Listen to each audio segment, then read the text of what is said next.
está conversando sobre esse episódio recente de guerra das redes sociais, que começou com a queda de uma página que é conhecidamente machista, racista, homofóbica, que se chamava Orgulho Hétero, e depois uma queda subsequente de páginas feministas que parece que foram associadas num jogo de retaliação.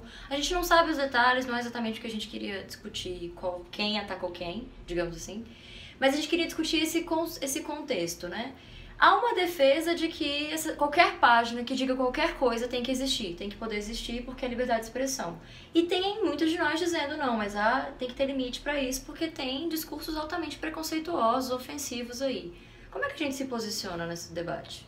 Eu diria primeiro que nós acreditamos, como grande parte das pessoas que está aqui conversando conosco, na liberdade de expressão como um valor e como um princípio. Só que nós não acreditamos que liberdade de expressão é passe livre para qualquer coisa, para tudo vale.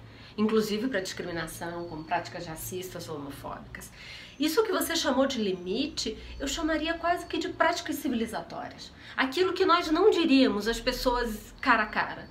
E não é porque é crime racismo, não. Eu não iria tão longe. Eu iria de por que o diálogo democrático, a conversa, ela não pode ser respeitosa.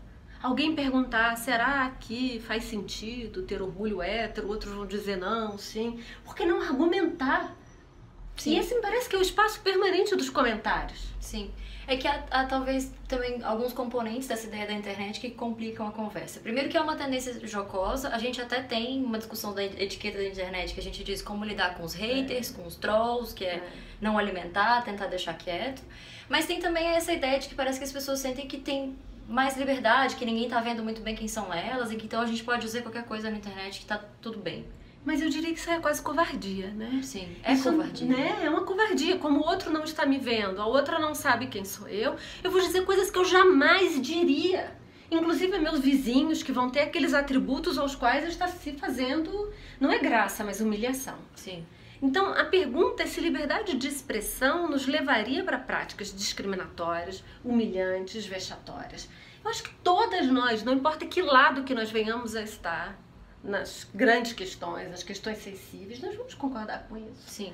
E lembrar que concordar com isso não significa calar ninguém. Então, se a gente pudesse até dar uma resposta concreta para as pessoas que querem discutir orgulho hétero, a gente não queria entender. Orgulho hétero por quê? Cadê as evidências de violência contra pessoas hétero? Onde é que estão essas informações? Cadê a base dessa argumentação? E a gente está aqui para conversar. Que é o próprio exercício que nós fazemos, né? Sinara aqui. É, isso mesmo.